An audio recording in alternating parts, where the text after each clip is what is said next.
చాలా మంది కాళ్ళకి నల్లదారం కట్టుకుంటున్నారు. అవును, ఆ నల్లదారం కట్టుకున్నాక మీకు ప్రాబ్లమ్స్ యాడ్ అయితే తప్పిస్తే దాని మీద రిజాల్వ్ కాదు. లక్ష్మి రావడము, శని వెళ్ళడం ఇంపార్టెంట్ మనకి. కాబట్టి కాళ్ళకి నల్లదారం is always Shani will be with you forever. ఏలినాటి శని ఉన్న వాళ్ళకి శనిదేవుడిని పూజిస్తూ ఉంటారు చాలామంది. పూజలు చేయొచ్చు ఆ టైంలో. శనీశ్వరుడు విష్ణువుకి, బ్రహ్మకి, శివుడికి ఫేవరెట్.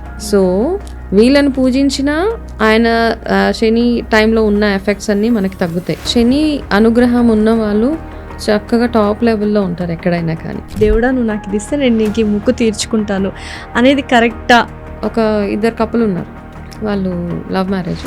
ఆ అబ్బాయి అమ్మాయి మొక్కుకున్నారు ఒక టెంపుల్కి వస్తామనేసి. ఆ ఇద్దరు కలిసి వేరే అన్ని ప్లేసెస్కి వెళ్ళారు. అబ్రాడ్ వెళ్ళారు, హాలిడేస్కి వెళ్ళారు, కానీ వాళ్ళు వెళ్ళాల్సిన ప్లేస్కి మాత్రం వెళ్ళలేరు. సో ఏమైంది ఈ ప్రాసెస్లో? వాళ్ళిద్దరికి భగవంతుడు మొక్కు చూడట్లేదు అక్కడ. మీ కమిట్మెంట్ని మీరు ఎంత బాగా ఆనర్ చేస్తున్నారు అన్నదే అక్కడ ఇంపార్టెంట్. నిజంగానే అలా మళ్ళీ సేమ్ ఫ్యామిలీలో రీబర్త్ అయ్యే ఛాన్సెస్ ఉన్నాయి. 100% ఉన్నాయి. ఓకే, 90% కూడా కాదు, 100%. అవునా? ఏంటి ఏదైనా కేస్ స్టడీ కానీ ఎగ్జాంపుల్ కానీ? ఇప్పుడు ఎవరైనా చనిపోయిన తర్వాత 1 yearలో కనుక వాళ్ళ ఇంట్లో ఏదైనా బర్త్ అవుతే సేమ్ ఫ్యామిలీలో డెఫినెట్గా అది అదే స్టోరీ. ఇప్పుడు కొంతమంది యంగ్స్టర్స్ కూడా స్పిరిచువాలిటీ వైపు వెళ్తున్నారు. కొంతమంది ఫ్యాషన్ ట్రెండ్ అంటున్నారు, శివుడిని నమ్మడం. కొంతమంది మోక్షం కోసం అంటున్నారు. నిజంగానే స్పిరిచువాలిటీ వేరు, డివోషనల్ వేరమ్మా. మనల్ని మనం క్లెన్స్ చేసుకోకుండా పొద్దున్న లేవగానే పిచ్చి పిచ్చి మాటలు నోరిప్పితే బూతులు మాట్లాడతాము.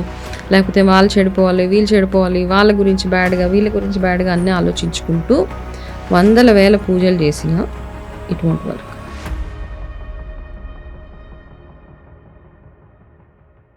Hello everyone, welcome to I dream. This is anchor Lasya Reddy. ఇవాళ పాడ్కాస్ట్ స్పిరిచువాలిటీకి సంబంధించింది. అండ్ చాలామంది నవగ్రహాలకు పూజ చేస్తారు, కానీ శని గ్రహం అనగానే భయపడతారు. అసలు శనిదేవుడు మనల్ని ఎలా ఎఫెక్ట్ చేస్తాడు, శనిదేవుడు మంచి ఎలా చేస్తాడు, అండ్ మనీ మేనిఫెస్టేషన్ చేసుకుంటే ఎలా ఉంటుంది, అండ్ స్పిరిచువల్గా మనం ఎటువంటి పాజిటివ్ ఆస్పెక్ట్స్ని, మనము ఎనర్జీస్ని డ్రైవ్ చేస్తాం, ఇలాంటి విషయాలు అన్నీ మనం ఈ పాడ్కాస్ట్లో మనకు క్లియర్గా ఎక్స్ప్లెయిన్ చేయడానికి వచ్చారు life coach, cancer survivor and cancer coach and spiritual healer Vanaja Ramashetti గారు.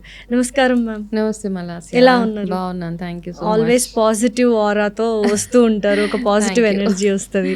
సో ఫస్ట్ ఆఫ్ ఆల్ ఇంత కూల్గా, కామ్గా ఎలా ఉంటారు మ్యామ్ ప్రతి ఒక్క సిచ్యువేషన్లో?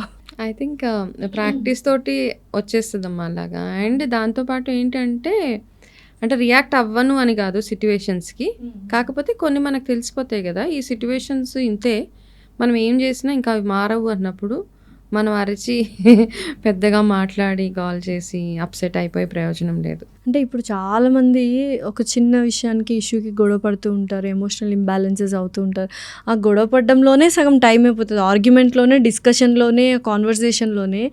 ఆ మైండ్ సెట్ అంటే ఒక కూల్ మైండ్ సెట్, ఇలా ఆర్గ్యుమెంట్స్ వేస్ట్ అన్న మైండ్ సెట్ రావడానికి కొన్ని ఇయర్స్ పడుతుందా ఎక్స్పీరియన్స్ వల్ల? నిజంగానే ఇట్ విల్ టేక్ టైం. ఎందుకంటే మనం ఆర్గ్యుమెంట్స్లో ఏం రిజల్ట్ ఉండదు. ఏం చేస్తుంది, ఇంకా ఎక్స్ట్రాగా మన ఎమోషనల్ వెల్ బీయింగ్ అంతా షాటర్ అయిపోతుంది. దాంతోపాటు వెనెవర్ మన ఎమోషన్స్ ఎప్పుడైతే దెబ్బతింటాయో అవి మనం బయటకు చెప్పుకోలేని పరిస్థితి. దాంతో ఏమవుతుంది, ఫిజికల్ హెల్త్, మెంటల్ హెల్త్ అన్నీ ఇంపాక్ట్ అవుతాయి. ఎవరైతే మన వెల్ బీయింగ్ మనకు అవసరం అని అనుకుంటారో వాళ్ళు ఇవన్నిటి నుంచి ఎంత దూరం ఉంటే, కొన్ని సిట్యువేషన్స్ అవ్వాలి లైఫ్లో, అవుతాయి.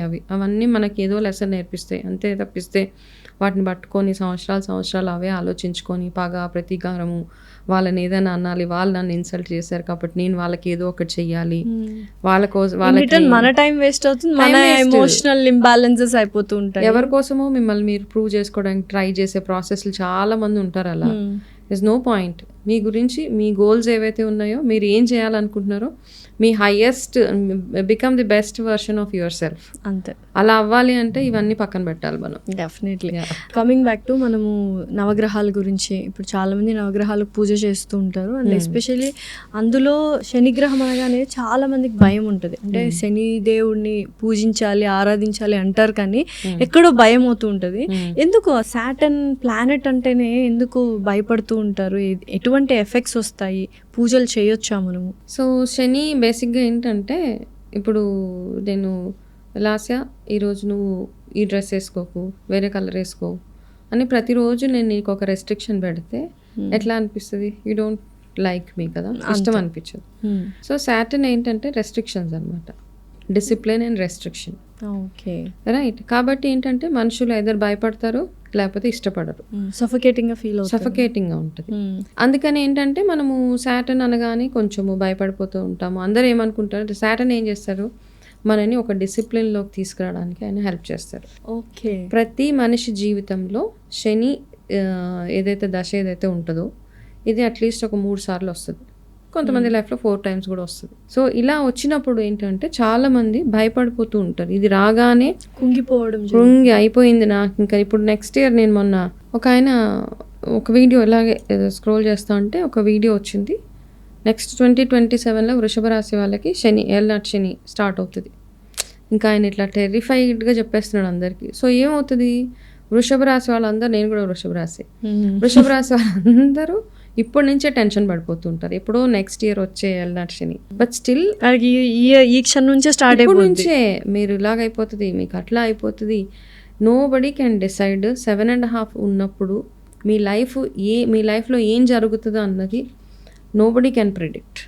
ఎందుకంటే మీ లైఫ్లో ఒకవేళ ఏళ్ళనాటి శని ఎంటర్ అయింది అంటే మీరు అప్పటిదాకా మీ లైఫ్లో చేసిన కర్మ ఏదైతే ఉందో దాని ఇంపాక్ట్ ఏదైతే ఉంటుందో అదే మీకు రిజల్ట్ అనమాట. మీకు 7.5లో ఎక్స్ట్రీమ్ మంచి పనులే అవ్వచ్చు. మీరు పెద్ద పెద్ద గవర్నమెంట్ జాబ్స్ క్రాక్ చేయొచ్చు, మీరు పెద్ద చీఫ్ మినిస్టర్ అయిపోవచ్చు, పాలిటీషియన్ అయిపోవచ్చు, మీ బిజినెస్ డబుల్ ట్రిపుల్ బెనిఫిట్స్ రావచ్చు. ఇవి కూడా మీ 7.5లో అవ్వచ్చు. ప్యూర్లీ డిపెండ్స్ ఆన్ మీరు అంతకుముందు ఏం చేశారు, మీరు ఎట్లాంటి, మీ పర్సనాలిటీ ఎట్లాంటిది, ఇవన్నీ డిపెండ్ అయి ఉంటాయి ఏళ్ళనాటి శని. అండ్ ఓవరాల్గా మీ జాతక చక్రంలో మీ అంటే ఇప్పుడు మకర రాశికి శని ఫేవరబుల్ ప్లానెట్, వాళ్ళకి అంత పెద్ద ఇంపాక్ట్ ఉండదు కానీ తెగ భయపడిపోతూ ఉంటారనమాట. సో అట్లా అయితే శని 7.5 వస్తుంది అంటే ఇప్పుడు మనము ఒక రాశిలోకి శని వస్తుంది అంటే ఇప్పుడు 7.5 ఉంది. 7.5 ఇప్పుడు నేను వృషభ రాశి ఫర్ ఎగ్జాంపుల్, వృషభ రాశిలోకి 7.5 ఎంటర్ అవుతుంది అంటే ముందు ఉన్న రాశిలోకి ఫస్ట్ ఎంటర్ అయ్యి అక్కడ ఒక 2.5 ఇయర్స్ ఉండి, తర్వాత మీ రాశిలోకి 2.5 ఇయర్స్ ఉండి, మీ నెక్స్ట్ రాశిలో 2.5 ఇయర్స్ శని ఉంటుంది. సో దిస్ టుగెదర్ ఈజ్ 7.5 అవుతుంది. సో మీ ఇంటి పక్కన ఈ పక్కన ఉన్నప్పుడు కూడా మీకు ఆ ఇంపాక్ట్ ఎంతో కొంత ఉంటుంది, వస్తుంది. పీక్ ఎప్పుడు ఉంటుంది అంటే 2.5 మీ ఓన్ రాశిలో వచ్చినప్పుడు కొంచెం ఎక్కువ ఇంటెన్సిటీ ఎక్కువ అనిపిస్తూ ఉంటుంది. సో అంతేగాని రాగానే నాకు 7.5 ఇయర్స్ నా లైఫ్ అంతా ఇలాగే షాటర్ అయిపోతుంది లేకపోతే నాకు ఏదో అయిపోతుంది అని అనుకోవడానికి లేదు. సో ఎందుకంటే ఇయర్ అంటే ఉగాది సంవత్సరం రాగానే ఇంత సంబరంగా పండుగ చేసుకుంటాము, అంతే కొన్ని రాసుల వాళ్ళు భయపడుతూ ఉంటారు ఏలినాటి శని స్టార్ట్ అయిపోయిందని. ఇంకొక విషయం నేను చాలా గమనించాను మ్యామ్, ఈ మధ్యకాలంలో ఆస్ట్రాలజీ వాళ్ళు కానీ అందరూ చెప్తున్నారు మేషరాశి గురించి, నాది కూడా మేషరాశి కాబట్టి మీకు ఏలినాటి శని స్టార్ట్ అయ్యింది, బట్ మీరు చాలా మంచిగా మీ కెరియర్లో కావచ్చు రాజయోగం అనుభవిస్తారు అని ఉంది. అంటే 2 కాంట్రడిక్షన్స్ చెప్తున్నారు, దీన్ని ఎలా తీసుకోవాలి? అంటే ఏళ్ళనాటి శని ఉంటుంది అట్లా అని భయపడాల్సిన అవసరం లేదు, మీరు కెరియర్లో కానీ డబ్బుల్లో కానీ పీక్స్ చూస్తారు అని విన్నాను. సో దీన్ని ఎలా బ్యాలెన్స్ చేసుకోవాలి, మేము ఎలా అర్థం చేసుకోవాలి? అయితే ఇక్కడ అర్థం చేసుకోవాల్సింది ఏంటంటే ఇప్పుడు శని గురించి ఆలోచిస్తున్నాం, మీ జాతకంలో మిగతా ప్లానెట్స్ కూడా ఉన్నాయి కదా, చంద్రుడు ఉన్నాడు, సూర్యుడు ఉన్నాడు, రాహు, కేతు, బుధుడు, గురు, ఇవన్నిటి గురించి మరి చూడట్లేదే. ఇవి కూడా మీకు మంచి చేస్తాయి కదా. కరెక్ట్. సో ఇవి చేసే మంచి 7.5 చేసే అప్ అండ్ డౌన్ ఏదైతే ఉందో అది ఉంటుంది. But at the same time మనం చేసే గుడ్ డీడ్స్ ఏవైతే ఉన్నాయో, మనం చేసే అంటే ఫస్ట్ సెల్ఫ్ ఇంట్రోస్పెక్షన్, మీరు అప్పుడు దాకా చేసిన అన్యాక్సెప్టబుల్ థింగ్స్ కానివ్వచ్చు, వాట్ ఎవర్ ఇట్ ఈస్ మీకే తెలుస్తుంది. ప్రతి మనిషి వాళ్ళ మిర్రర్. ఓకే, ఎవరో వచ్చి చెప్పక్కర్లేదు, బయట వాళ్ళకి ఎంత తెలుసో తెలియదు, మీకు తెలుసు కదా మీరు చేసిన మంచి ఏది చెడు ఏది. చెడు అని తెలిసినా చేసిన ఎన్నో పనులు మీకు ఉంటాయి, అవన్నిటిని ఒకసారి తలుచుకొని ఇవన్నీ నాకు తెలిసో తెలియక చేసేసాను, ఒక ఫర్గివ్నెస్, భగవంతుడిని ఒక సారీయో లేకపోతే క్షమాపణ అడిగి వాటికి తగ్గట్టుగా మీరు చేసే రెమెడీస్ కానీ, హనుమాన్ చాలీసా చదవడం కానీ, ఈ పూజలు, వ్రతాలు, నోములు, ఉపవాసాలు అతిగా కాకుండా ఎంత లిమిట్గా చేయాలో అంత చేస్తే మీకు ఆ రియలైజేషన్ వచ్చినప్పుడు ఈ ఏళ్ళనాటి శని కానీ ఏ దశ కూడా మనల్ని ఇబ్బంది పెట్టదు. అదే ఇంకొక డౌట్, ఏలినాటి శని ఉన్న వాళ్ళకి శనిదేవుడిని పూజిస్తూ ఉంటారు చాలామంది, పూజలు చేయొచ్చు ఆ టైంలో? చేయొచ్చు. అండ్ రెగ్యులర్గా ఆ టైం కాకపోయినా శనిదేవుడికి పూజలు అనేవి చేయొచ్చు. చాలామంది దూరంగా ఉంటారు, వెనక్కి తిరిగి చూడు నవగ్రహాలు ఉన్నప్పుడు. అండ్ కొంతమంది వెళ్ళడానికి కూడా భయపడతారు. కానీ శనిదేవుడు అనేది మనకు హైదరాబాద్లో ఉన్నారు, ఒక ప్లేస్లో శనిదేవుడు గుడి ఉందన్నమాట. సో అక్కడికి వెళ్ళి పూజలు చేయొచ్చా చేయకూడదు? అసలు శుభ్రంగా చేయొచ్చు. It's a planet. మీరు అన్ని ప్లానెట్స్కి చేసే శని అనుగ్రహం ఉన్న వాళ్ళు చక్కగా టాప్ లెవెల్లో ఉంటారు ఎక్కడైనా. కానీ ఓకే, వెనక్కి తిరిగి చూడకూడదు, ఏదో అంటుకుపోతుంది, లేకపోతే నలుపు ముట్టుకోకూడదు, నల్ల డ్రెస్ వేసుకోకూడదు, లేకపోతే ఇంకొకటి చేయకూడదు, ఇట్లా చేతికి నువ్వులు చేతికిస్తే తీసుకోకూడదు, ఇట్లా చాలా చాలా ఉంటుంది. అంత ఈజీగా ఎవరైనా నువ్వులు ఇవ్వగానే కొంతమంది ఫుల్ ఫైట్ చేసేసుకుంటూ ఉంటారు. నేను ఒకరోజు ట్రైన్లో ట్రావెల్ చేస్తా అంటే ఎక్కడో ఇద్దరు లేడీస్ డిస్కషన్ అనమాట, కొంచెం అబ్యూజివ్ లాంగ్వేజ్లోనే తిట్టుకుంటున్నారనమాట. దానికి ఎంత ధైర్యం వచ్చి నువ్వులతో అదేదో చేసి నా చేతిలో పెట్టింది, దాని చెనంతా నాకు అంటుకోవడానికి చేసింది. అయితే నేను వింటున్నాను. అప్పటికి నేను ఇంత స్పిరిచువల్ దీంట్లో లేను, నాకు అంత అవగాహన కూడా లేదు, కానీ విని ఏదో జస్ట్ ఇగ్నోర్ చేసేసా. బట్ ఇప్పుడు నాకు అవన్నీ అప్పుడప్పుడు గుర్తొస్తూ ఉంటాయి. నాకు అనిపిస్తుంది, అంటే మనం నువ్వులు ఒకరి చేతికి ఒకరికి ఇచ్చేసినంత మాత్రాన వాళ్ళకి జరగాల్సిన 7.5 ఇంపాక్ట్ అంతా వచ్చి మనకు వచ్చేస్తుందా మన లైఫ్లో? Nothing like that. ఓకే, ఏదో నువ్వులు చేతికి తీసుకోవడం వల్ల ఇంకొకటి వల్ల వాళ్ళ పాపం అంతా మనకు వచ్చేది. సో ఫస్ట్ ఆఫ్ ఆల్ మనం అట్లాంటి మైండ్ సెట్ నుంచి బయటకు రావాలి. అదేవిధంగా శనీశ్వరుడు ఆలయానికి వెళ్ళినప్పుడు ఈజ్ ఫేవరెట్. శనీశ్వరుడు విష్ణువుకి, బ్రహ్మకి, శివుడికి ఫేవరెట్. సో వీళ్ళని పూజించిన ఆయన శని టైంలో ఉన్న ఎఫెక్ట్స్ అన్నీ మనకి తగ్గుతాయి, ఈ ముగ్గురిని, శివుడిని, విష్ణువుని పూజిస్తే. అట్ ద సేమ్ టైం నిత్యము మీరు శనికి రిలేటెడ్గా ఏ పూజలు చేసినా మీకు లైఫ్లో ఒక బ్యాలెన్స్, ఒక డిసిప్లిన్, పాపము వైపుకి వెళ్ళకుండా, రాంగ్ డీడ్స్ చేయకుండా, తప్పు పనులు చేయకుండా, రైట్ జడ్జ్మెంట్స్ చేయడానికి ఈ ప్లానెట్ మనకి చాలా చాలా హెల్ప్ చేస్తుంది అనమాట. కాబట్టి నిత్యం ప్రతిరోజు శని ఆరాధన చేసుకోవచ్చు. శని చిన్న మంత్రం ఉంటుంది, ఆ మంత్రాన్ని చదువుకోవచ్చు మీరు. నీలాంజన సమాభాసం రవిపుత్రం యమాగ్రజం ఛాయామార్తాండ సంభూతం తం నమామి శనేశ్వరం. ఇది ఎవ్రీడే 11 times, మీకు శని ఉన్నా లేకపోయినా. కానీ ఇక్కడ పాయింట్ టు బి నోటెడ్ ఏంటంటే, ఓన్లీ శని ఎందుకు, మిగతా ప్లానెట్స్ కూడా. మీకు మూన్ మీ జాతకంలో చంద్రుడు బాగోకపోతే మీకు ఎమోషనల్ హెల్త్ బాగుండదు. కొంతమందికి చూడండి మెంటల్ హెల్త్ ఇష్యూస్ వచ్చేస్తాయి. అవి ఎందుకు పాపం చూసుకోరు? శుక్రుడు బాగోకపోతే మీకు వేరే ఇష్యూస్ వస్తాయి, మీ other health issues, fertility issues వస్తాయి. సన్ బాగోలేకపోతే మీకు skin related problems, bone related problems వస్తాయి. సో ఇవన్నీ మనం ఎందుకు పట్టించుకోవట్లేదు? మిగతావి కూడా ఉన్నాయి కదా. గురువు సరిగ్గా మన జాతకంలో లేకపోతే మీకు అన్ని ప్రాబ్లమ్సే ఉంటాయి. ద మెయిన్ ప్లానెట్ ఇక్కడ ఇట్స్ నాట్ శని, ఇక్కడ గురువుని కూడా మనం అంతే ఇంపార్టెంట్గా చూడాలి.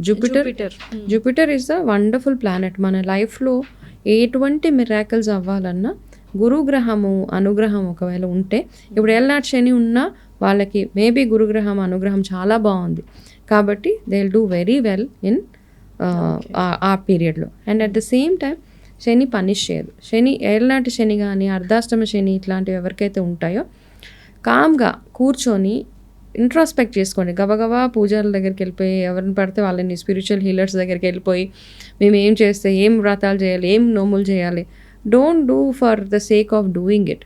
ఫస్ట్ ఏ పూజ చేయాలన్నా మిమ్మల్ని మీరు ఇంట్రాస్పెక్ట్ లోపల నుంచి క్లెన్స్ చేసుకోండి. ఇవి నేను చేసిన మిస్టేక్స్, నా లైఫ్లో నేను చేసిన తప్పులు కానీ, నాకున్న గుడ్ బ్యాడ్ హ్యాబిట్స్, సో ఏవి అవసరం లేదో అవన్నీ ఎలిమినేట్ చేసుకొని దాని తర్వాత సాధన స్టార్ట్ చేయండి. ఆ 7.5 years మీకంటూ ఒక గోల్స్ పెట్టుకొని, నేను పర్టికులర్ డిసిప్లిన్లో ఉంటాను, ఓకే, ఫర్ ఎగ్జాంపుల్ 7.5 ఉన్నప్పుడు ఏమవుతుంది అని చెప్పుకుంది. మీకు జాబ్స్లో ఇష్యూస్ రావచ్చు, రిలేషన్స్లో ప్రాబ్లం రావచ్చు, మీ వైఫ్ స్పౌజో మిమ్మల్ని వదిలేసి వెళ్ళిపోవచ్చు, లేకపోతే మీ మీద ఏదైనా అన్నెసెసరీగా ఏమైనా నిందపడవచ్చు, రైట్, యాక్సిడెంట్స్ అవ్వచ్చు, ఇట్లాంటివన్నీ అవ్వవచ్చు. అయిపోతాయని కన్ఫర్మ్డ్ కాదు. ఎప్పుడు అవుతాయి? మీరు సరిగా జాగ్రత్తలు తీసుకోకపోతే. ఏళ్ళనాటి శని నడుస్తుంది, డ్రైవింగ్ ప్రాపర్గా చేయండి, హెల్మెట్ పెట్టుకోండి, డ్రింక్ అండ్ డ్రైవ్ చేయొద్దు, రిలేషన్షిప్స్లో కామ్ డౌన్ అయిపోండి. ఓకే, ఒకవేళ హీటెడ్ ఆర్గ్యుమెంట్స్ అవుతున్నాయి, just calm down, it's okay, నా టైం ఇట్లా ఉంది, నేను కొంచెం కామ్ డౌన్ అయిపోతాను అని నిత్య పూజలు అవన్నీ చేసుకుంటూ ఉంటే ప్రతి ఒక్క దానికి సొల్యూషన్ కూడా మన చేతిలోనే ఉంది. కాబట్టి ఏళ్ళనాటి శని వస్తుంది కాబట్టి నేనేం చేయను, నాకు శని నడుస్తుంది, నాకేం బాగాలేదు అని రోజు తలుచుకొని కూర్చోక్కర్లేదు. మిగతా ప్లానెట్ సపోర్ట్ తీసుకోవడానికి ట్రై చేయాలి. ఇది చాలా మంది మర్చిపోతారు. ఏళ్ళనాటి శని అనగానే భయపడుతూ కుంగిపోతూ ఉంటారు. కానీ మిగతా ప్లానెట్స్ ఇప్పుడు అంతే. ఇప్పుడు మనం 5 మంది బ్రదర్స్ అండ్ సిస్టర్స్ ఉంటాము, మా అక్కతోటో ఫైటింగ్ అవుతాయి, నేను మిగతా వాళ్ళ సపోర్ట్ తీసుకుంటాను కదా, ఇగో నాతోటి ఇట్లా చేస్తుంది, కమ్ సపోర్ట్ మీ అని. సో సేమ్ థింగ్ వేరే ప్లానెట్స్ని స్ట్రెంగ్తన్ చేసుకోవడానికి ట్రై చేయాలి. And at the same time శనిని ఊరికే నా నెత్తి మీద శని కూర్చుంది, లేకపోతే నాకు శని నడుస్తుంది అక్కర్లేదు. Do your job. ఈ శని నడిచే టైంలో you can go to the best level in your life. Ma'am next, ఇప్పుడు చాలామంది అప్పు అడుగుతూ ఉంటారు మనకు కొంచెం హెజిటేషన్గా ఉంటుంది ఇవ్వాలని.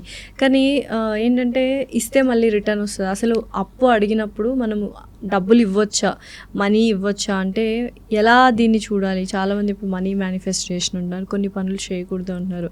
అప్పు అడిగినప్పుడు మనం మనీ ఇవ్వాలా ఇవ్వకూడదు అంటే డిపెండ్స్ ఆన్ ద సిచ్యువేషన్. అవతల మనిషి దేనికి అప్పు అడుగుతున్నాడు. ఓకే, ఇక్కడ మనీ విషయంలో 2-3 థింగ్స్. మనం ఒకటి, చాలామంది లగ్జరీస్కి అప్పు చేసుకుని వెళ్తారు, తీర్థయాత్రలు చేయడానికి అప్పు చేసుకుని వెళ్తారు. ఓకే, ఈ రెండు చేయకండి. ఈ రెండిటి వల్ల మీ అప్పు తీసుకున్న వాల్యూ ఉండదు అక్కడ. ఓకే, స్పెషల్గా మీరు గుడి మొక్కుకున్నారు, ఆ మొక్కు తీర్చుకోవడానికి మీ పని అయిపోయిన తర్వాత మొక్కు తీర్చుకోవడానికి మీ దగ్గర డబ్బులు లేవు, ఖచ్చితంగా ఆ మొక్కు తీర్చుకోవాలి. సో ఎవరినో మీ ఫ్రెండ్నో ఎవరినో వెళ్ళి డబ్బులు అడుగుతారు. ఆ మొక్కు వల్ల ఫలితం ఏమీ ఉండదు అసలు. మీరు అట్లా అప్పు తీసుకొని వెళ్ళి మొక్కులు తీర్చుకుంటే కనుక ఇట్ వోంట్ వర్క్. వాళ్ళకి వెళ్ళిపోతుందా పాజిటివ్?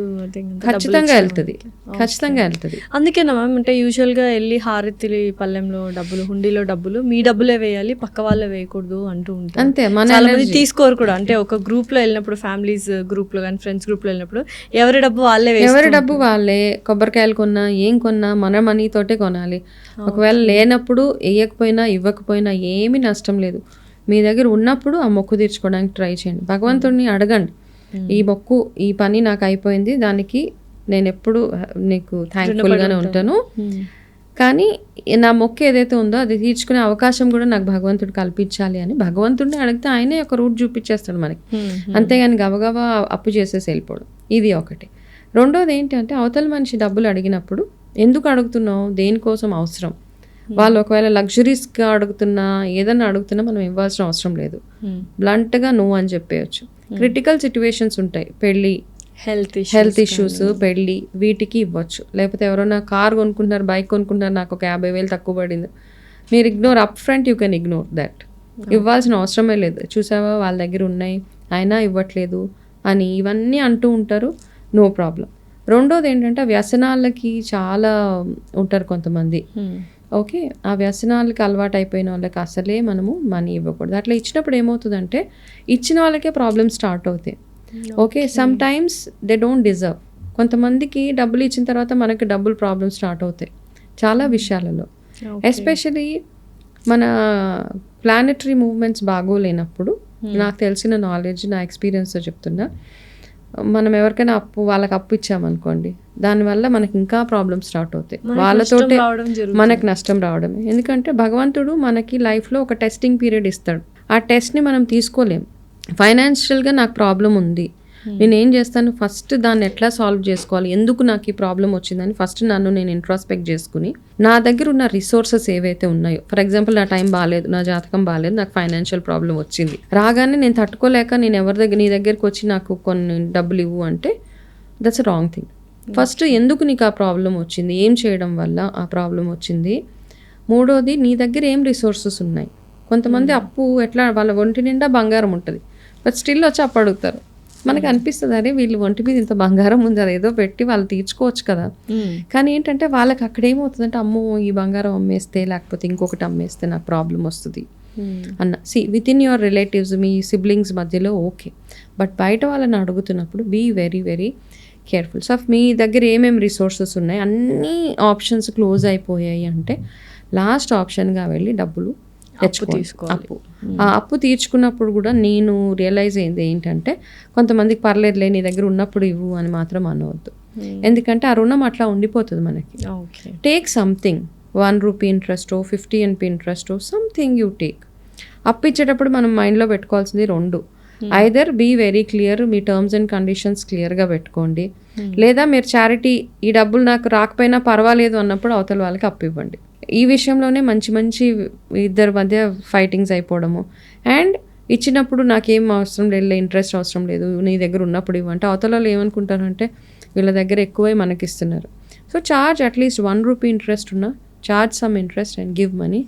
ఎందుకంటే వాళ్ళకి ఒక డిసిప్లిన్ ఉంటుంది, వీళ్ళకి గుర్తుంటుంది వీళ్ళ దగ్గర నుంచి నేను ఇంత తీసుకున్నాను కాబట్టి ఇంత ఇంట్రెస్ట్ నేను పే చేస్తున్నాను కాబట్టి. సో ఏంటంటే బ్యాలెన్స్ అవుతుంది అనమాట. ఆ కర్మ బ్యాలెన్స్ చేసుకోవాలి అంటే మనీ మ్యాటర్స్లో చాలా చాలా క్లియర్గా ఉండడం, చాలా anything give and take, everything is give and take. ప్రతి దానికి చిన్న విషయానికి ఇది జరిగితే నేను ఇది ముక్కుంటాను, ఇది జరిగితే నేను ఇది ముక్కుంటాను అని మొక్కులు ఎక్కువగా కొంతమంది పెద్ద లిస్టే పెట్టేసుకొని ఉంటారు. అసలు తీర్చుకుంటారా లేదా మొక్కులు అనేది తెలియదు. ఫస్ట్ ఆఫ్ ఆల్ అసలు అలా మొక్కు అంటే నువ్వు నాకు ఇది ఇస్తే దేవుడా, నువ్వు నాకు ఇది ఇస్తే నేను నీకు ఈ మొక్కు తీర్చుకుంటాను అనేది కరెక్టా అనేది ఒక డౌట్ ఉండింది. భగవంతుడికి మనం ఇచ్చేది ఏం అవసరం లేదు, ఫస్ట్ ఆఫ్ ఆల్ ఆయనే మనకిస్తాడు. ఓకే, అదొక సాటిస్ఫాక్షన్ అంతే. పలానా మొక్కు మీరు మీ సాటిస్ఫాక్షన్ కోసం, మీరు భగవంతుడికి గ్రాటిట్యూడ్ చూపించడం కోసం తిరుపతి మెట్లు ఎక్కొస్తాను అంటే ఏంటి, ఈ మొక్కులు ఏంటి అంటే ఏదో మనీ పరంగా కాదు. కొంతమంది మొక్కుతారు నీ దగ్గర నడిచి వస్తాను, అట్లా అన్నీ ఏంటంటే వాళ్ళని వాళ్ళు కష్టపెట్టుకుంటున్నారు, గ్రాటిట్యూడ్ ఎక్స్ప్రెస్ చేసుకుంటా వాళ్ళని వాళ్ళు ఎంతో కొంత నీ దగ్గరికి రీచ్ అవ్వడానికి ట్రై చేస్తారు. కొంతమంది నీ హుండీలో 1,00,000 వేస్తాను, అట్లా వేస్తాను, ఇట్లా వేస్తాను అని చెప్పేస్తూ ఉంటారు. సో వాళ్ళ దగ్గర ఉంది కాబట్టి వేస్తారు. సో దేవుణ్ణి మనీతోటి బ్రైబ్ చేయడము, లేకపోతే ఒకవేళ నిజంగా చెప్పాలంటే ఒకవేళ మనం మొక్కుకొని అవకాశం లేక మనం తీర్చుకోలేకపోయినా ఏమీ అవ్వదు అక్కడ. కాకపోతే మొక్కినప్పుడు ఎందుకు తీర్చాలంటారంటే అది మనకి భగవంతుడి పట్ల ఉన్న కమిట్మెంట్ అంతే. నువ్వు ఇక్కడ ఎంత కమిటెడ్గా ఉంటావు నీ లైఫ్లో అంతే కమిటెడ్గా ఉంటావు with all the other relationships what you have in your life. అది మొక్కు అంతే తప్పిస్తే మొక్కులు ఉపవాసం ఉంటామంటారు, ఇవన్నీ okay, these are all okay. కాకపోతే పెద్ద పెద్ద మొక్కులు ఒకవేళ తీర్చలేకపోతే భగవంతుడి దగ్గరికి వెళ్ళి తండ్రి నాకు ఇప్పుడు అవకాశం లేదు, నా ఆరోగ్యం సహకరించట్లేదు, లేకపోతే నాకు అంత ఫైనాన్షియల్ కెపాసిటీ లేదు కాబట్టి తీర్చట్లేదు, కానీ తీర్చే అవకాశం ఉన్న రోజు ఫస్ట్ థింగ్ నేను వచ్చి, చాలామంది తీర్చే అవకాశం వచ్చినప్పుడు డబ్బులన్నీ తీసుకుని హాలిడేకి వెళ్తారు, లేకపోతే ఇంకొక దగ్గరికి వెళ్తారు, మొక్కు మర్చిపోతారు. ఓకే, అట్లా ఒక 2 కపుల్ ఉన్నారు, వాళ్ళు లవ్ మ్యారేజ్. ఏమైందంటే వాళ్ళు మ్యారేజ్ అవ్వగానే వాళ్ళ ఇంట్లో చాలా ఫైట్స్ అయినాయి ఆ మ్యారేజ్కి. ఆ మ్యారేజ్ అయిపోగానే ఇద్దరు అబ్బాయి అమ్మాయి మొక్కుకున్నారు ఒక టెంపుల్కి వస్తామనేసి. మా మ్యారేజ్ అవ్వగానే ఫస్ట్ థింగ్ మీ గుడికి వస్తాము అనగానే కొన్ని రోజుల గ్యాప్లో వాళ్ళ మ్యారేజ్ అయిపోయింది. మ్యారేజ్ అయిపోగానే వాళ్ళు హనీమూన్ వెళ్ళారు, తర్వాత ఇల్లు సెటిల్ అయిపోయింది, వాళ్ళ జాబ్లో సెటిల్ అయిపోయారు, 1 సంవత్సరం అయింది. దాని తర్వాత ఇద్దరిలో ఐ థింక్ ఏదో వైఫ్ ఆర్ హస్బెండ్ వెళ్ళాల్సిన మొక్కుకి వైఫ్ ఒక్కటే వెళ్ళింది. ఓకే, వెళ్ళగానే అమ్మాయికి ఆ టైంలో అక్కడ షీ హ్యాడ్ అ పీరియడ్స్, వెనక్కి వచ్చేసింది గుడి దర్శనం చేసుకోలేక. తర్వాత ఇద్దరు కలిసి వెళ్ళాలి, ఇద్దరు మొక్క అది, ఇద్దరు కలిసి వెళ్ళాలి కాబట్టి ఆ ఇద్దరు కలిసి వేరే అన్ని ప్లేసెస్కి వెళ్ళారు, అబ్రాడ్ వెళ్ళారు, హాలిడేస్కి వెళ్ళారు, కానీ వాళ్ళు వెళ్ళాల్సిన ప్లేస్కి మాత్రం వెళ్ళలేదు. సో ఏమైంది ఈ ప్రాసెస్లో వాళ్ళిద్దరికి ఇప్పుడు ఒక బ్రేక్ వచ్చింది, చిన్న చిన్న డిస్టర్బెన్సెస్ లైఫ్లో, they are not able to enjoy they married life. So commitment అంతే అక్కడ. మీకు ఇద్దరు మొక్కుకున్నప్పుడు do it as a commitment. భగవంతుడు మొక్కు చూడట్లేదు అక్కడ, మీ కమిట్మెంట్ని మీరు ఎంత బాగా ఆనర్ చేస్తున్నారు అన్నదే అక్కడ ఇంపార్టెంట్. అయితే మళ్ళీ చాలామంది అంటారు అంటే మొక్కు తీర్చకపోతే దేవుడికి ఏమైనా పగనా కోపమా ఇలా విడదీస్తారా అన్న డౌట్ కూడా వస్తుంటుంది చాలా మందికి. సో వాటికి ఏమని సమాధానం చెప్పారు? అక్కడ విడిపోలేదు, but they not happy in the relationship. Commitment అనుకుంటే జాగ్రత్తగా వెళ్ళాలి, తీర్చాలి. సో ఏంటంటే మనం అన్ని చోట్లకి వెళ్ళినప్పుడు ఇది కూడా one of the responsibility and duty. And మీరే మొక్కున్నారు కదా, మీరే మొక్కుకున్నారు, వేరేవన్నిటికీ మీకు టైం ఉంటుంది, ఇక్కడికి వెళ్ళలేకపోతున్నారా అని ఉంటుంది. Universe, I definitely believe god energy ఉంటుంది కాబట్టి ఎక్కడి నుంచో వాచ్ చేస్తూనే ఉంటాడు. అదర్ మొక్కుకోకపోయినా మీ మ్యారేజ్ మీకు you both are destined to get married, అది ఎలాగో అవుతుంది. కాకపోతే ఏంటంటే ఇట్లా చేసినప్పుడు ఖచ్చితంగా తీర్చాల్సిందే. అండ్ ఇంకొకటి, ఇప్పుడు ఇది మాట్లాడుకుంటే నాకు ఒకటి గుర్తొచ్చింది, చాలామంది అంటే డబ్బులు ఉన్న వాళ్ళంతా పెద్ద పెద్దగా అమౌంట్స్ కానుకలు చెల్లించడము, లేకపోతే బంగారుతో స్వామివారికి ఇవ్వడము. సో ఏ దేవుడికైనా అలంకరించడం ఇలా చేస్తూ ఉంటారు. ఇంకొక వైపు వినాయక చవితి రోజు లడ్డు వేలంపాట వేయడము, దాన్ని ఎక్కువగా కొనుక్కోవడము, ఇదంతా కూడా ఏంటి మ్యామ్ అంటే ఇజ్ ఇట్ రైట్ థింగ్? ఓకేనా ఇట్లా లడ్డూని వేలంపాట వేసి కొనుక్కోవడము? అంటే అక్కడ వాళ్ళ ప్రెస్టీజ్ని చూపించుకోవడానికా, లేకపోతే అది మళ్ళీ అసలు వేలం పాట ఎందుకు పాడాలి? దేవుడి దగ్గర పెట్టిన లడ్డు 7 రోజుల లడ్డుని అందరికీ ఎవరైతే అందులో పాల్గొన్నారో అందరికీ కొద్దిగా ఇచ్చేయచ్చు కదా, దాన్ని మళ్ళీ వేలం పాట పాడడం, ఆ డబ్బులు వాళ్ళు ఇవ్వడం. సో ఇదేంటి పోనీ ఆ డబ్బులు మంచికి ఉపయోగిస్తే ఫైన్. సో ఏంటి ఈ ప్రాసెస్ కరెక్టా అనేది నా డౌట్. అంటే డబ్బులు పెట్టి ఆ లడ్డూని కొనుక్కొని మళ్ళీ ఇవ్వడం. ఇప్పుడు మనం కొన్ని ప్లేసెస్లో చూస్తాం, పలానా ప్లేస్లో ఆ లడ్డు కొనుక్కుంటే మనకి దశ తిరిగిపోతుంది అని కొనుక్కున్న వాళ్ళు. అవును, ఖైరతాబాద్ కానీ మా గేటెడ్ కమ్యూనిటీస్ లో కూడా లడ్డు వేలం పాట వేస్తారు, కొనుక్కుంటున్నారు. మేబీ ఆ పవర్ అండ్ ఎనర్జీ ఉంటుంది, భగవంతుడు ఆశీర్వదిస్తాడేమో. కాకపోతే ఏంటంటే బియాండ్ ద కెపాసిటీ మనం వెళ్ళిపోయి గ్రీడీ అయిపోతున్నాం చూడు. ఒకప్పుడు వర్క్ చేసినాయేమో అట్లా వేలం పాటలు, వెన్ ఇట్ వాస్ రీజనబుల్ గా వేలం పాట వెళ్ళినప్పుడు. ఎందుకంటే 2-3 లక్షలు 6 లక్షలు లడ్డు, 6 లక్షలు కూడా పాట. సో ఏంటి అంటే ఒకటి మీ అంటే that's not if it is going for a good cause like you said, మంచి ఏదైనా ఒక అనాథాశ్రమానికో లేకపోతే ఒక మంచి ట్రస్ట్కో ఏదైనా ఒక హాస్పిటల్స్కో మెడికల్ ట్రీట్మెంట్స్కో వెళ్తే వాళ్ళకి అది ఫెచ్చింగ్. అంతేగాని ఇది ఒక కమర్షియల్ యాంగిల్లో చూసి ఎవరైతే ఆ కమిటీ ఏదైతే డబ్బులు తీసుకొని వాళ్ళు ఈక్వల్గా డిస్ట్రిబ్యూట్ చేసుకొని వాళ్ళకి హాలిడేకి వెళ్ళో లేకపోతే ఇంకొకటి చేస్తే అట్లాంటి లడ్డు వర్క్ చేయదు. ఒకప్పుడు ఒక ప్లేస్లో లడ్డు వేలంపాట తీసుకుని ఒక వెరీ పువర్ ఆమె ఎంతో తన స్తోమతకి తగ్గట్టుగా లడ్డు వేలంపాటలో తనకు వచ్చింది, వెళ్ళి తన పొలంలో వేసుకుంది అదంతా. దాని తర్వాత ఒక 5-6 yearsలో ఆ పొలం కాస్ట్ 1 crore per acre అయిపోయింది. She super rich now. Okay, అది జెన్యూన్గా అయ్యింది. ఇప్పుడు అందరికీ లడ్డు తీసుకెళ్ళి పొలంలో జల్లేస్తే అది అయిపోతుందా అంటే ఇట్ ఆల్సో డిపెండ్స్ అపాన్ మీ ఓన్ కర్మం మీద కూడా డిపెండ్ అయ్యి అంత డబ్బు పెట్టి కొన్నప్పుడు ఆ డబ్బు ఎక్కడ ఉపయోగిస్తున్నారు అనేది కూడా వీళ్ళ ఆ లడ్డు యొక్క అంటే శక్తి అనేది ఆధారపడి ఉంటుంది compulsory. And at the same time మీ కర్మానుసారంగా ఓకే మీ అదొక చిన్న ఏమంటారంటే రోడ్ బ్లాక్ అనమాట. మీరు ఇది కొన్నారు చేశారు, అది అయిపోయింది, రోడ్ బ్లాక్ పోయింది, మీ లక్ మీకు వచ్చేసింది. అక్కడ అందరికీ అలాగే లక్ వస్తుందా? అందరు లడ్డూలు తీసుకొని ఎక్కడ పడితే అక్కడ జల్లేస్తే ప్రైస్ డబుల్ అయిపోతుందా అంటే ఇట్ వోంట్ హ్యాపెన్. కాబట్టి జాగ్రత్తగా ఆలోచించి ఎందుకు వెళ్తుంది. ఒకవేళ 50 లక్షలు పెట్టి ఏదైనా కొన్నా, భగవంతుడిది ఏదైనా వస్తువు కొన్నా, ఆ డబ్బులు డెవలప్మెంట్కి వెళ్తున్నాయా దేనికి వెళ్తున్నాయా అని తెలుసుకుంటే మంచిది. సో నెక్స్ట్ స్పిరిచువాలిటీ, ఇది పెద్ద కాన్సెప్ట్, పెద్ద సబ్జెక్ట్. ఇప్పుడు కొంతమంది యంగ్స్టర్స్ కూడా స్పిరిచువాలిటీ వైపు వెళ్తున్నారు, కొంతమంది ఫ్యాషన్ ట్రెండ్ అంటున్నారు శివుడిని నమ్మడం, కొంతమంది మోక్షం కోసం అంటున్నారు. నిజంగానే స్పిరిచువాలిటీ వేరు, డివోషనల్ వేరమ్మా? డివోషన్గా ఉండడము, there is religion, there is ritual, there is spirituality, right? So మనము మన ఇంట్లో ప్రతిరోజు మన పాత పద్ధతులన్నీ ప్రాక్టీస్ చేయడం అన్నది, మామూలుగా దేవుడికి ఉదయాన్నే లేస్తాము, కాసేపు భగవంతుడు ఆరాధన చేసుకుంటాము, వెళ్ళిపోతాం. అది మామూలుగా మన రిచువల్స్ చేస్తున్నాం, అంతే, పద్ధతులు పాటిస్తున్నాం. దేవుడికి అక్కడే కూర్చొని కొంతమంది జపాలు, భగవంతుడి సన్నిధిలో కూర్చొని వాళ్ళు జపాలు అవి చేస్తున్నారంటే వాళ్ళు భగవంతుడికి కనెక్ట్ అవ్వడానికి ట్రై చేస్తారు. స్పిరిచువాలిటీకి వెళ్ళాలి అంటే ఫస్ట్ మిమ్మల్ని మీరు ఇంట్రోస్పెక్ట్ చేసుకోండి. మనలోనే భగవంతుడు ఉన్నారని మనం నమ్మున్నప్పుడు మనల్ని మనం ఇప్పుడు భగవంతుడిని ప్లీజ్ చేయడానికి మొక్కులు, లీటర్లు అభిషేకాలు, లేకపోతే డబ్బులు ఇచ్చేయడము, హోమాలు చేసేయడమో కాదు. మీకు ఫస్ట్ మీరేంటి అన్నది మీకు అర్థం కావాలి. మిమ్మల్ని మీరు ఇన్వర్డ్గా ఆలోచించుకోండి. నేనేంటి, నా లైఫ్ ఏంటి, నా రిలేషన్స్ ఏంటి, నేను అన్నిటిని ఎట్లా మేనేజ్ చేస్తున్నాను, ఎట్లా మెయింటైన్ చేస్తున్నాను, నాలో ఉన్న మిస్టేక్స్ ఏంటి, ఇవన్నీ తెలుసుకొని మీ మిస్టేక్స్ అన్నీ వాట్ ఎవర్ గుడ్ బ్యాడ్ ఇవన్నీ మిమ్మల్ని మీరు తెలుసుకున్న తర్వాత next is your spirituality. That it self ఈ స్పిరిచువాలిటీ. అవేర్నెస్తో మీరు ఉంటారు కదా, ఆ అవేర్నెస్ ఇట్ సెల్ఫ్ ఈ స్పిరిచువాలిటీ. దాని తర్వాత మీరు చేసే చిన్న సాధన కూడా మీకు 100% రిజల్ట్ ఇస్తుంది. మనల్ని మనం క్లెన్స్ చేసుకోకుండా మనం అందరినీ మాట్లాడతాము, మనం ఏది పడితే పొద్దున్న లేవగానే పిచ్చి పిచ్చి మాటలు నోరిప్పితే బూతులు మాట్లాడతాము, లేకపోతే వాళ్ళు చెడిపోవాలి, వీళ్ళు చెడిపోవాలి, వాళ్ళ గురించి బ్యాడ్గా, వీళ్ళ గురించి బ్యాడ్గా అన్నీ ఆలోచించుకుంటూ 100,000 పూజలు చేసినా it won't work. So spirituality అనేది లైక్ Knowing yourself. ఓకే, అంతే. తెలుసుకున్న తర్వాత ప్రాక్టీస్ ఏమైనా ఉందా? మీరు అన్నట్టు సాధనలు ఏమైనా ఉన్నాయా స్పిరిచువాలిటీలోకి వన్స్ మనము జర్నీ చేయాలి అనుకున్నప్పుడు? Yes. ఎటువంటి సాధనలు, ఎటువంటి ప్రాక్టీసెస్ మనము స్టార్ట్ చేయాలి బిగినర్స్కి? ఒక మనిషికి ఒక యాక్సెప్టబుల్ బిహేవియర్ ఉంటుంది. ఫస్ట్ ఆ యాక్సెప్టబుల్ బిహేవియర్స్ ఏంటి అన్నది ఫస్ట్ మనం అర్థం చేసుకోవాలి. కొన్ని రూల్స్ అండ్ రెగ్యులేషన్స్ ఉంటాయి. ఆ రూల్స్ అండ్ రెగ్యులేషన్స్ని ఫాలో అవ్వడం, అన్నిటిని బ్రేక్ చేసుకుంటూ వెళ్ళిపోతాను సాధన కాదు.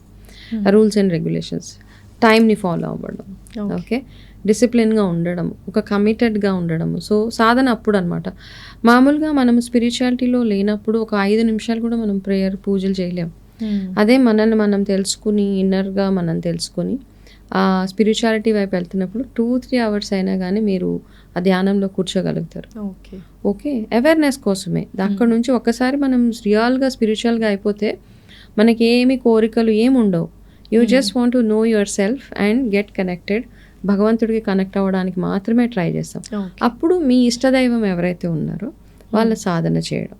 అంటే యూ బిలీవ్, శివుడిని నమ్ముతారా, విష్ణుమూర్తిని నమ్ముతారా, ఏదైనా ఒక గురువుని నమ్ముతారా, అమ్మవారిని నమ్ముతారా?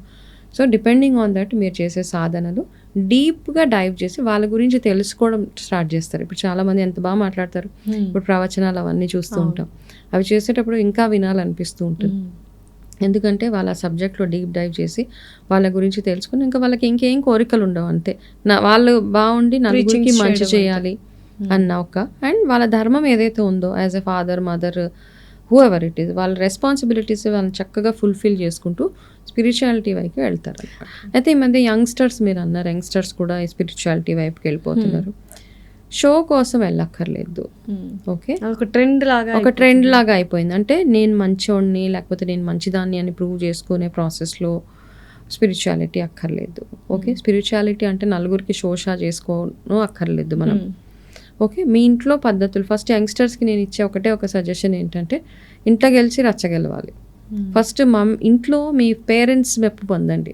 అరే మా అమ్మాయి టైంకి, మా అబ్బాయి చక్కగా డిసిప్లిన్గా ఉంటున్నాడు, టైంకి లెగుస్తాడు, టైంకి ఇలా చేస్తాడు, ఎంతో కొంత సహాయం చేస్తాడు, కాస్త పూజలు పండగలు వచ్చినప్పుడు ఆ రూల్స్ అన్నీ ఫాలో అవుతాడు.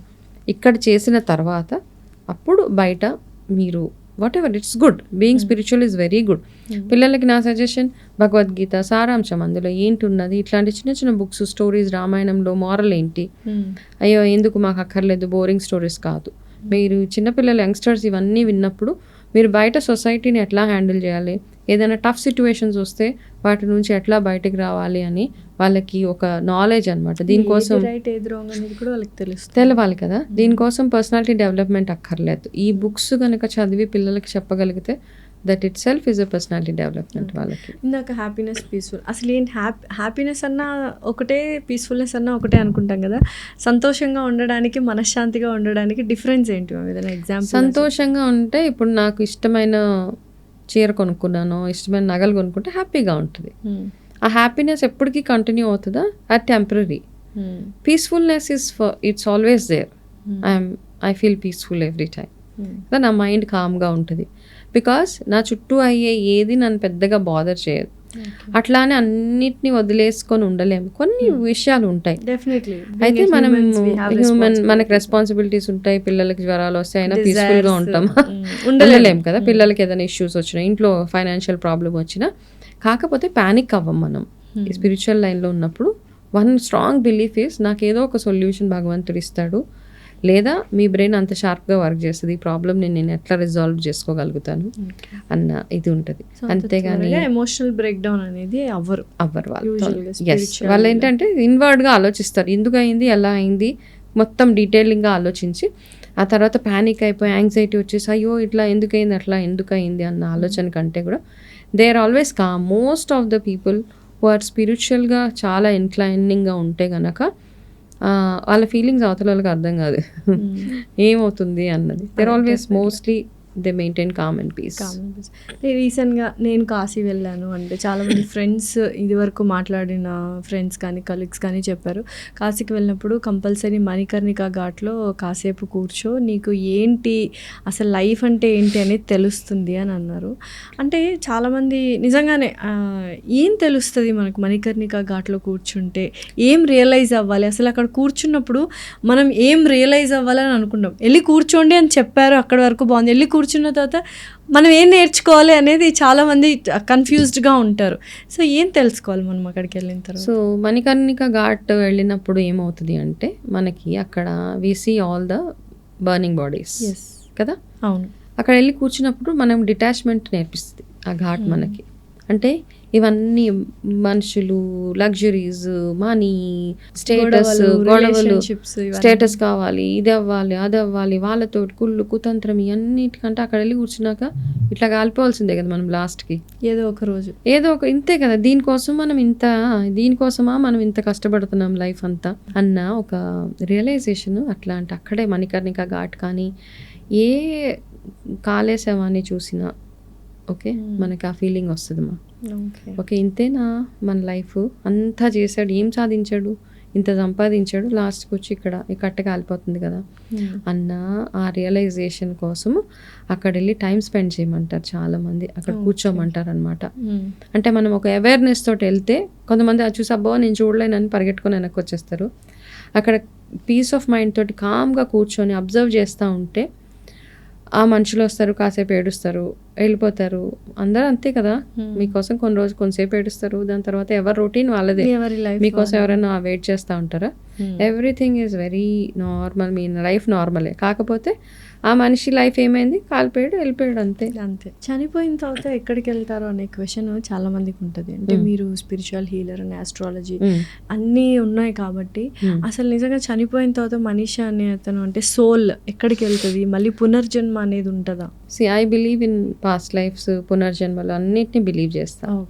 ఆ సోల్ మళ్ళా ఇంకొక రీబర్త్ డెఫినెట్గా తీసుకుంటారు. అందుకని ఆ సోల్ మళ్ళీ రీబర్త్ తీసుకోవాలి, మళ్ళీ ఎక్కడో ఒక దగ్గర ఒక లైఫ్ తీసుకోవాలి అంటే కనుక మనము మనిషి చనిపోయినప్పుడు చేసే రిచువల్స్ ఏవైతే ఉంటాయో, ఈ 10 రోజులు దశదిన కర్మ అంటాము, ఇవన్నీ ఎంత బాగా చేయగలిగితే ఓకే అన్నీ అంటే సక్రమంగా గ్రాండ్గా కాదు, ఇక్కడ వాళ్ళ వాట్ ఎవర్ మీ ఫ్యామిలీ ఇవే ఉంటాయి కదా, మీ ట్రెడిషన్స్ ప్రకారం గ్రాండ్గా అక్కర్లేదు, పద్ధతిగా చేయాలి ఇక్కడ.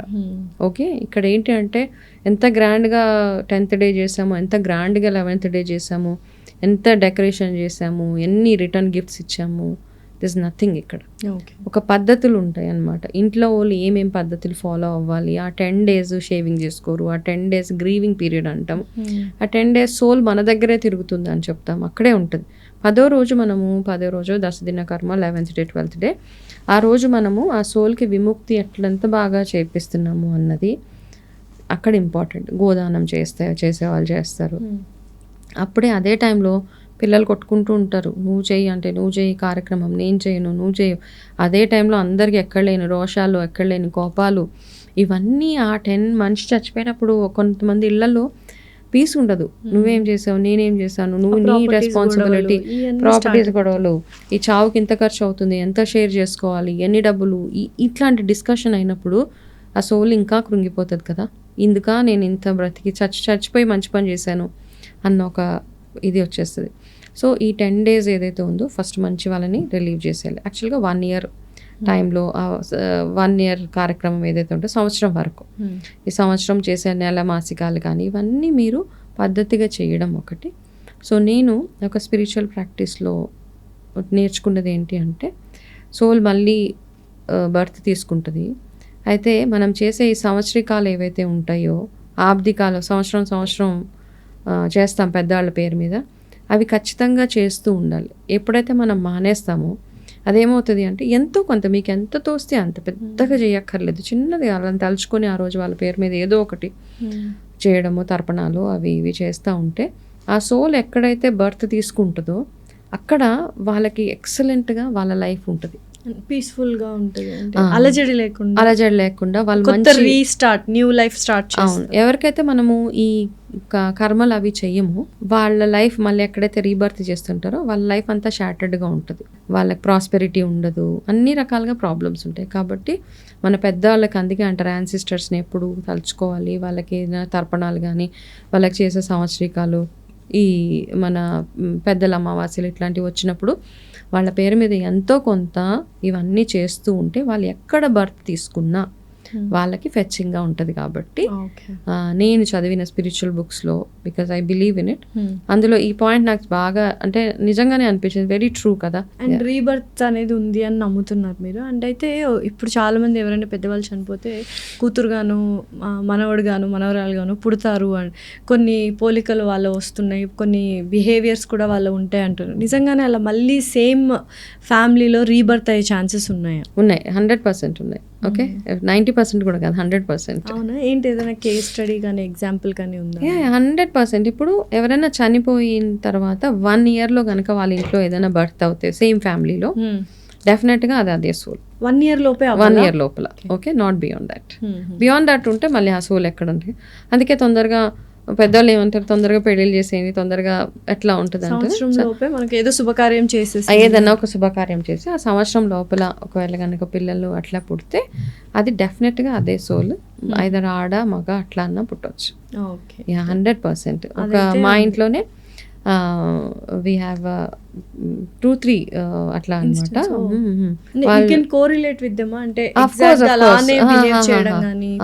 మా ఆంటీ ఒక పోయారు, ఆవిడ పోయిన ఒక ఎగ్జాక్ట్గా 9 monthsకి వాళ్ళ ఇంట్లోనే ఒక బర్త్ అయింది. ఆ పుట్టిన పాపది ఆ ఆంటీ ఎవరైతే పోయారో ఆవిడది ఇద్దరిది ఒకటే నక్షత్రం, ఒకటే అక్షరంతో వాళ్ళ పేరు కూడా స్టార్ట్ అవ్వడం అవన్నీ అనమాట. So it's very well correlated that way. And ఇంకొంతమంది అంటే పూర్వజన్మ అవన్నీ క్యారీ ఆన్ చేస్తూ చిన్నపిల్లలు వెళ్ళి ఇంకొకరి దగ్గరికి వెళ్ళి నేను పూర్వజన్మలో నీ వైఫ్ని నీ హస్బెండ్ని అని చెప్తూ ఉంటారు. ఆ కేసెస్ కూడా చాలానే నేను చూశాను, అవి కూడా ఉన్నాయి. అంతే ఏంటి కొంతమంది సైంటిఫికల్గా వాళ్ళు ఏమంటారంటే ఇట్స్ నాట్ పాసిబుల్ అంటుంటారు. కొంతమంది మీరు అంటే స్పిరిచువల్గా వెళ్ళి ఇవన్నీ నమ్ముతున్న వాళ్ళు నిజంగానే ఉన్నాయి అని విత్ ప్రూఫ్స్ వాళ్ళు చెప్తూ ఉంటారు. వాళ్ళ అమ్మమ్మలాగా యాక్ట్ చేయడము, చిన్నపిల్ల వాళ్ళ అమ్మమ్మలాగా యాక్ట్ చేయడము, వాళ్ళ అమ్మమ్మలాగా మాట్లాడడము, అమ్మమ్మ అంటే వీళ్ళ అమ్మమ్మ కాదు ఎవరో సంథింగ్ వెళ్ళి వాళ్ళ దగ్గర. నిజంగానే ఉంటుందా మ్యామ్?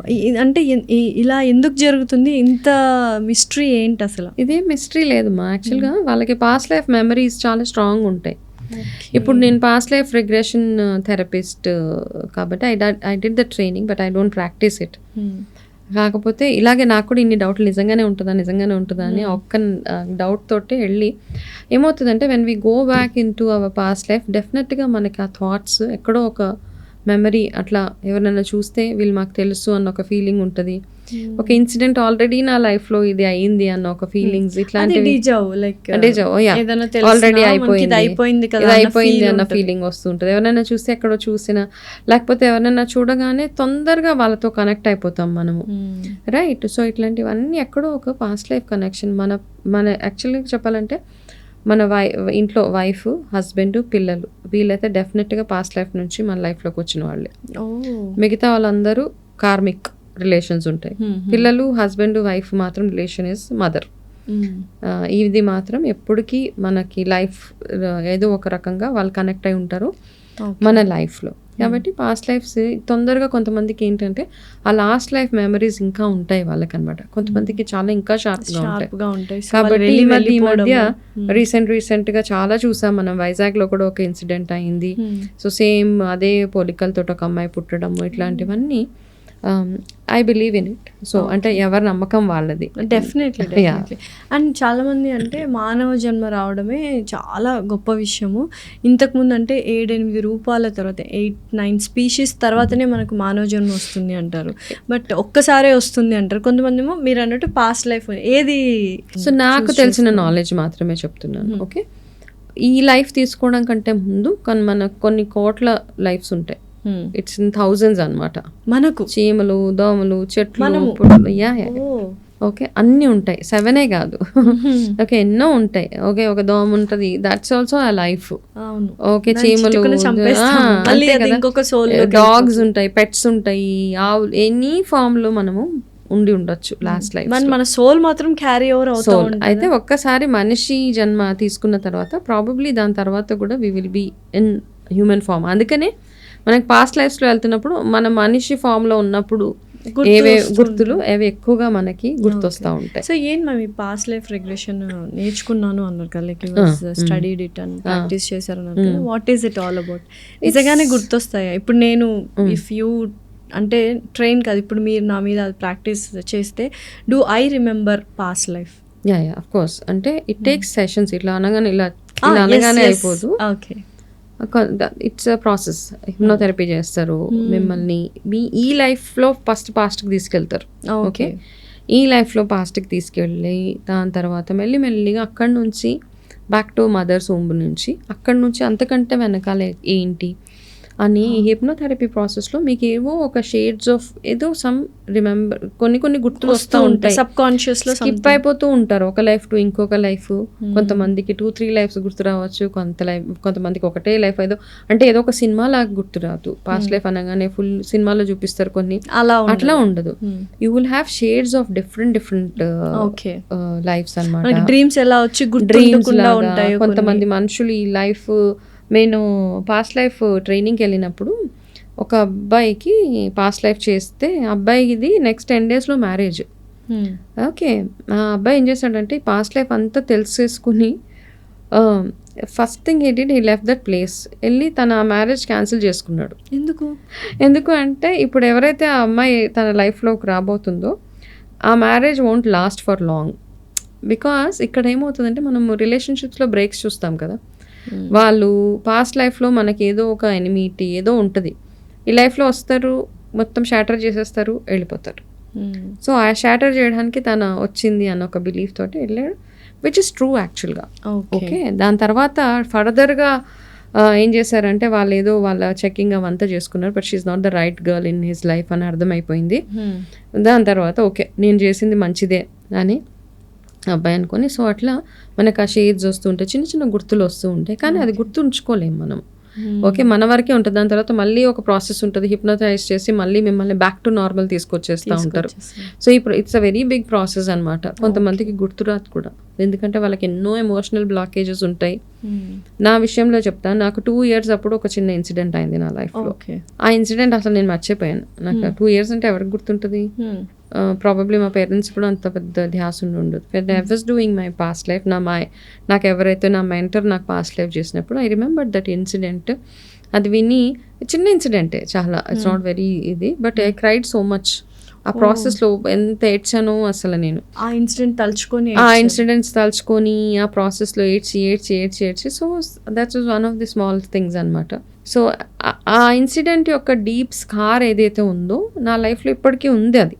కాబట్టి నేను కొన్ని సిచ్యువేషన్స్కి ఒకలాగా రియాక్ట్ అవుతాను. అది ఎందుకు అట్లా రియాక్ట్ అవుతాను అని తెలుసుకోవడానికి అది రూట్ కాజ్. ఆ రూట్ కాజ్ మర్చిపోయా, నాకు ఎందుకు ఇలా అవుతుంది అన్న ఒక ఫీలింగ్ ఏదైతే ఉందో, సో అట్లా ఇట్ హెల్ప్స్. ప్రెసెంట్ లైఫ్ లో ఉన్న పాస్ట్ ని అండ్ పాస్ట్ లైఫ్ లో ఉన్న పాస్ట్ ని కూడా it will show it. So ఇది అందరూ ప్రాక్టీస్ చేయొచ్చు, అందరూ నేర్చుకోవచ్చు. అవి పాస్ట్ లైఫ్ నేర్చుకోవడానికి సాధన అవసరము. మీరు స్ట్రాంగ్ ఉండాలి స్పిరిచువల్గా. ఆ ప్రాసెస్లో ఎన్నో నెగటివ్ ఎంటిటీస్ అంటారు, ఇవన్నీ చాలా ఉన్నాయి దానికి.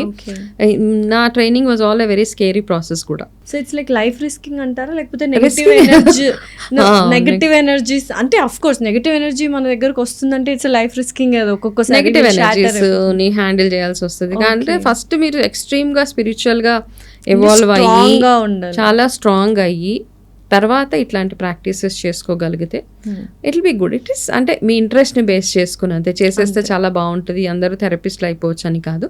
I don't practice it because నేర్చుకోవడం వరకే, ఎడ్యుకేషన్ నాకు తెలిసింది నలుగురితో షేర్ చేసుకోవడం వరకే, అక్కడ వరకు okay.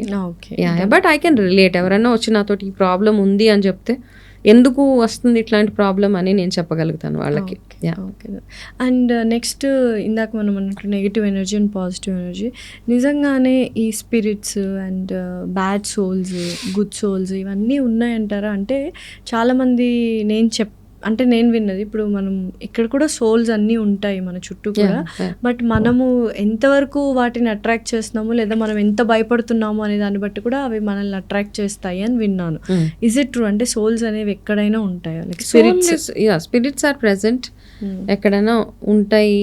Okay, but if your atmosphere is positive, okay, ఇప్పుడు నిత్య పూజలు చేసే ఇల్లు, గుడులు, ఇవన్నీ పాజిటివ్ ఎనర్జీస్, పాజిటివ్ పీపుల్, వీటి దగ్గరికి వెళ్ళలేవు. If you very good soul, very nice person, స్పిరిచువల్గా చాలా ఎవాల్వ్డ్గా ఉంటారు, మీ పని మీరు చూసుకుంటారు, వాళ్ళ దగ్గరికి వెళ్ళవు. So negative places, negative energies, locked houses, haunted houses అంటారు, ఉన్నాయి. అట్లాంటి ప్లేసెస్లో మనకి ఏదో ఎనర్జీస్ ఉంటాయి. ఆ ఎనర్జీస్ని మనకి ఫామ్లో కనపడదు, కాకపోతే ఏదో సడన్గా ఇరిగి పడిపోవడము, సంథింగ్ ఇట్లాంటివి అవుతూ ఉంటాయి.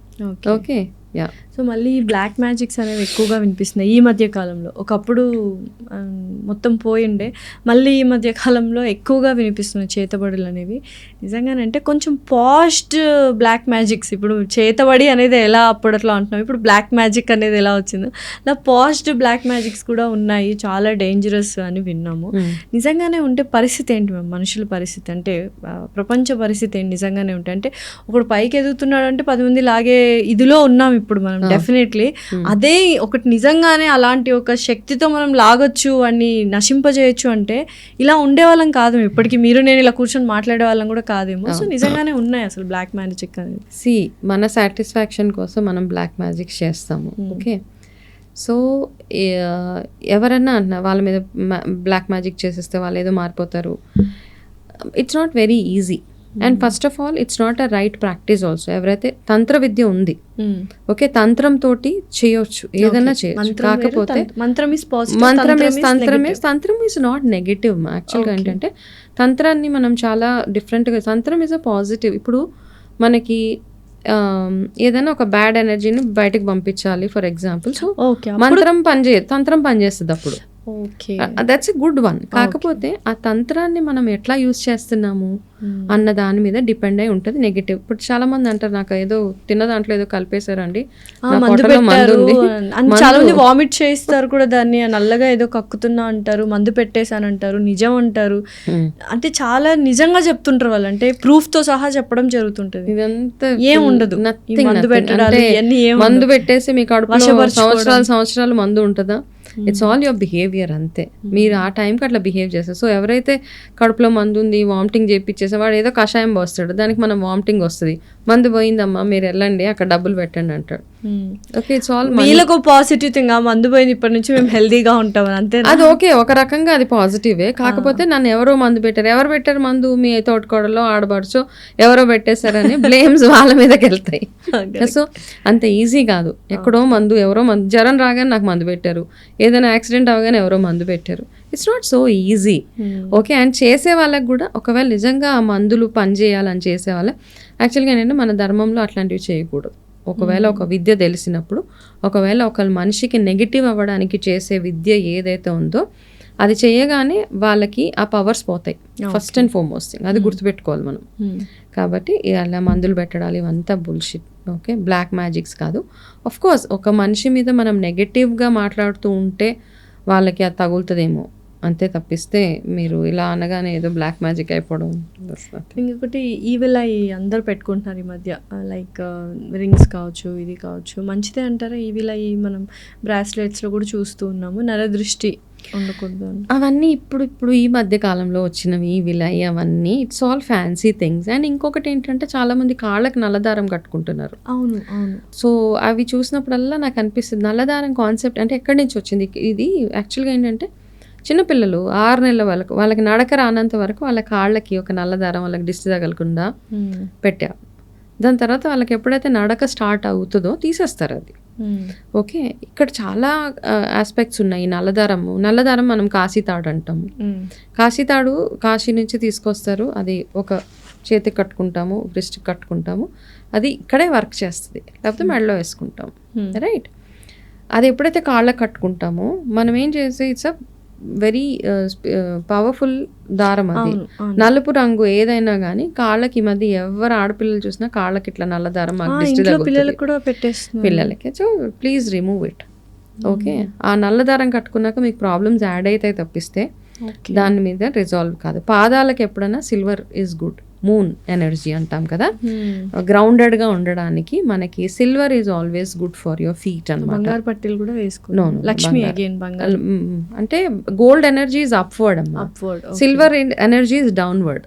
ఓకే, కాబట్టి అప్వర్డ్ ఎనర్జీ మనకి స్పిరిచువల్ ఎన్హాన్స్మెంట్స్ అవన్నీ గోల్డ్ పైకి, సిల్వర్ ఎప్పుడు డౌన్వర్డ్ ఎనర్జీ అనమాట, డౌన్కి తీసుకెళ్తారు. కాబట్టి కాళ్ళకి పట్టీలు అవి నల్లదారం వేస్తే లక్ష్మి రావడము శని వెళ్ళడం ఇంపార్టెంట్ మనకి. కాబట్టి కాళ్ళకి నల్లదారం is always Shani will be with you forever. ఒకవేళ ఎవరైతే శని గురించి చాలా భయపడిపోతూ ఉంటారో black is his favourite colour. There with అంటే నెగిటివ్ చేస్తారా పాజిటివ్ చేస్తారా అన్నది పక్కన పెట్టేస్తే అది ఇట్స్ నాట్ అడ్వైజబుల్ ఫర్ ఆడపిల్లలకి కానీ ఎవరికైనా కానీ. నల్లదాడ కట్టుకోగానే మీకు అంతగా దిష్టి తగులుతుంది అంటే నల్ల చుక్క ఈజ్ ఎక్సలెంట్ ఫర్ ఎనీబడి. నల్ల కాటుకు చుక్క మీరు ఇక్కడ పెట్టుకోండి, పాదాలకు పెట్టుకోండి. ఆడపిల్లలైతే లెఫ్ట్కి, మగపిల్లలైతే రైట్కి పెట్టుకోండి, ఎక్సలెంట్గా వర్క్ చేస్తుంది. వండర్ఫుల్ విషయం. ఎందుకంటే చాలా మంది కాళ్ళకి చూసాను నల్లతాడు. మా ఇంట్లో అందరికీ ఉంటుంది మ్యామ్, ఎక్సెప్ట్ నాకు అందరికీ ఉంటుంది. ఇంకా వర్స్ట్ ఏంటంటే గవ్వలు పెట్టి నల్లతాడు కట్టుకుంటారు. గవ్వలు మనం లక్ష్మీ స్వరూపంగా చూస్తాం. సో ఇవన్నీ ఆల్ నెగటివ్స్. మనమే చిన్న చిన్న తప్పులే చేస్తాం, పెద్దవేం చేయక్కర్లేదు. చిన్న చిన్న mistakes to block your energies, to block your spiritual పాత్ని మనమే బ్లాక్ చేసుకుంటున్నాం. సో ఇవన్నీ కరెక్ట్ చేసుకోగలిగితే స్పిరిచువల్గా చక్కగా ఉంటుంది మీ లైఫ్.